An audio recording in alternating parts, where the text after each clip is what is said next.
T20 Asia cup 2025 ಪಂದ್ಯಾವಳಿಯ ಅತ್ಯಂತ ರೋಚಕ ಕದನವಾದ ಭಾರತ-ಪಾಕಿಸ್ತಾನ ಪಂದ್ಯಕ್ಕೆ ದುಬೈ ಅಂತಾರಾಷ್ಟ್ರೀಯ ಕ್ರಿಕೆಟ್ ಮೈದಾನ ಸಜ್ಜಾಗಿದೆ. ಇಂದು ರಾತ್ರಿ 8 ಗಂಟೆಗೆ ನಡೆಯಲಿರುವ ಈ ಪಂದ್ಯದಲ್ಲಿ ಭಾರತ ಗೆಲ್ಲುವ ಫೇವರಿಟ್ ತಂಡವಾಗಿ ಹೊರಹೊಮ್ಮಿದೆ. ಆದರೆ ಪಂದ್ಯದ ಆರಂಭಕ್ಕೂ ಮುನ್ನವೇ ಟೀಂ ಇಂಡಿಯಾ ಆಘಾತವಾಗಿದೆ. ಬದ್ಧ ವೈರಿ ಪಾಕಿಸ್ತಾನ ಪಂದ್ಯಕ್ಕೂ ಮುನ್ನ ಶುಭ್ಮನ್ ಗಿಲ್ ಗಾಯಗೊಂಡಿದ್ದಾರೆ. ಭಾರತ-ಪಾಕ್ ಪಂದ್ಯಕ್ಕಾಗಿ ಕಠಿಣ ಅಭ್ಯಾಸ ನಡೆಸುತ್ತಿದ್ದ ವೇಳೆ ಕೈಗೆ ಬಾಲ್ ಬಡಿದು ಇದರಿಂದ ವಿಪರೀತ ನೋವು ಕಾಣಿಸಿಕೊಂಡಿದೆ. ಬಳಿಕ ಅಭ್ಯಾಸ ಸ್ಥಗಿತಗೊಳಿಸಿದ್ದು ಫಿಸಿಯೋಥೆರಪಿಸ್ಟ್ ತಪಾಸಣೆ ನಡೆಸಿದ್ದಾರೆ. ಇದಾದ ಬಳಿಕ ಮತ್ತೆ ನೆಟ್ಸ್ನಲ್ಲಿ ಗಿಲ್ ಬೆವರಿಳಿಸಿದ್ದಾರೆ. ಗಿಲ್ ಇಂಜುರಿಗೊಂಡ ಬಳಿಕ ನಾಯಕ ಸೂರ್ಯಕುಮಾರ್ ಯಾದವ್ ಮುಖ್ಯ ಕೋಚ್ ಗಂಭೀರ್ ಅವರೊಂದಿಗೆ ಮಾತನಾಡಿದ್ದಾರೆ. ಒಂದು ವೇಳೆ ಇಂದಿನ ಪಂದ್ಯದಲ್ಲಿ ಗಿಲ್ ಔಟ್ ಆದರೆ ಸಂಜು ಸ್ಯಾಮ್ಸನ್ ಆರಂಭಿಕನಾಗಿ ಕಣಕ್ಕಿಳಿಯಲಿದ್ದು ಗಿಲ್ ಬದಲಿಗೆ ಜಿತೇಶ್ ಶರ್ಮಾ ಕಣಕ್ಕಿಳಿಯಲಿದ್ದಾರೆ ಎಂದು ಮೂಲಗಳಿಂದ ತಿಳಿದುಬಂದಿದೆ.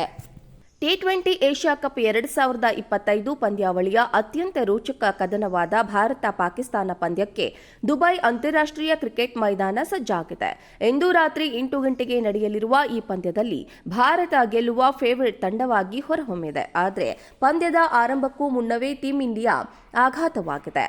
ಬದ್ಧ ವೈರಿ ಪಾಕಿಸ್ತಾನ ಪಂದ್ಯಕ್ಕೂ ಮುನ್ನ ಶುಭ್ಮನ್ ಗಿಲ್ ಗಾಯಗೊಂಡಿದ್ದಾರೆ. ಭಾರತ-ಪಾಕ್ ಪಂದ್ಯಕ್ಕಾಗಿ ಕಠಿಣ ಅಭ್ಯಾಸ ನಡೆಸುತ್ತಿದ್ದ ವೇಳೆ ಕೈಗೆ ಬಾಲ್ ಬಡಿದು ಇದರಿಂದ ವಿಪರೀತ ನೋವು ಕಾಣಿಸಿಕೊಂಡಿದೆ. ಬಳಿಕ ಅಭ್ಯಾಸ ಸ್ಥಗಿತಗೊಳಿಸಿದ್ದು ಫಿಸಿಯೋಥೆರಪಿಸ್ಟ್ ತಪಾಸಣೆ ನಡೆಸಿದ್ದಾರೆ. ಇದಾದ ಬಳಿಕ ಮತ್ತೆ ನೆಟ್ಸ್ನಲ್ಲಿ ಗಿಲ್ ಬೆವರಿಳಿಸಿದ್ದಾರೆ. ಗಿಲ್ ಇಂಜುರಿಗೊಂಡ ಬಳಿಕ ನಾಯಕ ಸೂರ್ಯಕುಮಾರ್ ಯಾದವ್ ಮುಖ್ಯ ಕೋಚ್ ಗಂಭೀರ್ ಅವರೊಂದಿಗೆ ಮಾತನಾಡಿದ್ದಾರೆ. ಒಂದು ವೇಳೆ ಇಂದಿನ ಪಂದ್ಯದಲ್ಲಿ ಗಿಲ್ ಔಟ್ ಆದರೆ ಸಂಜು ಸ್ಯಾಮ್ಸನ್ ಆರಂಭಿಕನಾಗಿ ಕಣಕ್ಕಿಳಿಯಲಿದ್ದು ಗಿಲ್ ಬದಲಿಗೆ ಜಿತೇಶ್ ಶರ್ಮಾ ಕಣಕ್ಕಿಳಿಯಲಿದ್ದಾರೆ ಎಂದು ಮೂಲಗಳಿಂದ ತಿಳಿದುಬಂದಿದೆ. ಟಿ20 ಏಷ್ಯಾ ಕಪ್ 2025 ಪಂದ್ಯಾವಳಿಯ ಅತ್ಯಂತ ರೋಚಕ ಕದನವಾದ ಭಾರತ-ಪಾಕಿಸ್ತಾನ ಪಂದ್ಯಕ್ಕೆ ದುಬೈ ಅಂತಾರಾಷ್ಟ್ರೀಯ ಕ್ರಿಕೆಟ್ ಮೈದಾನ ಸಜ್ಜಾಗಿದೆ. ಇಂದು ರಾತ್ರಿ 8 ಗಂಟೆಗೆ ನಡೆಯಲಿರುವ ಈ ಪಂದ್ಯದಲ್ಲಿ ಭಾರತ ಗೆಲ್ಲುವ ಫೇವರಿಟ್ ತಂಡವಾಗಿ ಹೊರಹೊಮ್ಮಿದೆ. ಆದರೆ ಪಂದ್ಯದ ಆರಂಭಕ್ಕೂ ಮುನ್ನವೇ ಟೀಂ ಇಂಡಿಯಾ ಆಘಾತವಾಗಿದೆ. ಬದ್ಧ ವೈರಿ ಪಾಕಿಸ್ತಾನ ಪಂದ್ಯಕ್ಕೂ ಮುನ್ನ ಶುಭ್ಮನ್ ಗಿಲ್ ಗಾಯಗೊಂಡಿದ್ದಾರೆ. ಭಾರತ-ಪಾಕ್ ಪಂದ್ಯಕ್ಕಾಗಿ ಕಠಿಣ ಅಭ್ಯಾಸ ನಡೆಸುತ್ತಿದ್ದ ವೇಳೆ ಕೈಗೆ ಬಾಲ್ ಬಡಿದು ಇದರಿಂದ ವಿಪರೀತ ನೋವು ಕಾಣಿಸಿಕೊಂಡಿದೆ. ಬಳಿಕ ಅಭ್ಯಾಸ ಸ್ಥಗಿತಗೊಳಿಸಿದ್ದು ಫಿಸಿಯೋಥೆರಪಿಸ್ಟ್ ತಪಾಸಣೆ ನಡೆಸಿದ್ದಾರೆ. ಇದಾದ ಬಳಿಕ ಮತ್ತೆ ನೆಟ್ಸ್ನಲ್ಲಿ ಗಿಲ್ ಬೆವರಿಳಿಸಿದ್ದಾರೆ. ಗಿಲ್ ಇಂಜುರಿಗೊಂಡ ಬಳಿಕ ನಾಯಕ ಸೂರ್ಯಕುಮಾರ್ ಯಾದವ್ ಮುಖ್ಯ ಕೋಚ್ ಗಂಭೀರ್ ಅವರೊಂದಿಗೆ ಮಾತನಾಡಿದ್ದಾರೆ. ಒಂದು ವೇಳೆ ಇಂದಿನ ಪಂದ್ಯದಲ್ಲಿ ಗಿಲ್ ಔಟ್ ಆದರೆ ಸಂಜು ಸ್ಯಾಮ್ಸನ್ ಆರಂಭಿಕನಾಗಿ ಕಣಕ್ಕಿಳಿಯಲಿದ್ದು ಗಿಲ್ ಬದಲಿಗೆ ಜಿತೇಶ್ ಶರ್ಮಾ ಕಣಕ್ಕಿಳಿಯಲಿದ್ದಾರೆ ಎಂದು ಮೂಲಗಳಿಂದ ತಿಳಿದುಬಂದಿದೆ.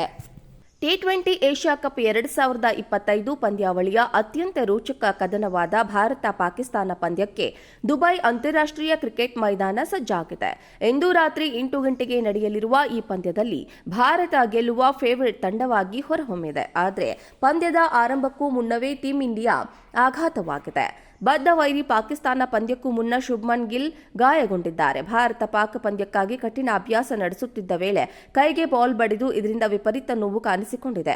ಬಳಿಕ ಅಭ್ಯಾಸ ಸ್ಥಗಿತಗೊಳಿಸಿದ್ದು ಫಿಸಿಯೋಥೆರಪಿಸ್ಟ್ ತಪಾಸಣೆ ನಡೆಸಿದ್ದಾರೆ.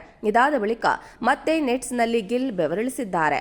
ಗಿಲ್ ಇಂಜುರಿಗೊಂಡ ಬಳಿಕ ನಾಯಕ ಸೂರ್ಯಕುಮಾರ್ ಯಾದವ್ ಮುಖ್ಯ ಕೋಚ್ ಗಂಭೀರ್ ಅವರೊಂದಿಗೆ ಮಾತನಾಡಿದ್ದಾರೆ. ಒಂದು ವೇಳೆ ಇಂದಿನ ಪಂದ್ಯದಲ್ಲಿ ಗಿಲ್ ಔಟ್ ಆದರೆ ಸಂಜು ಸ್ಯಾಮ್ಸನ್ ಆರಂಭಿಕನಾಗಿ ಕಣಕ್ಕಿಳಿಯಲಿದ್ದು ಗಿಲ್ ಬದಲಿಗೆ ಜಿತೇಶ್ ಶರ್ಮಾ ಕಣಕ್ಕಿಳಿಯಲಿದ್ದಾರೆ ಎಂದು ಮೂಲಗಳಿಂದ ತಿಳಿದುಬಂದಿದೆ.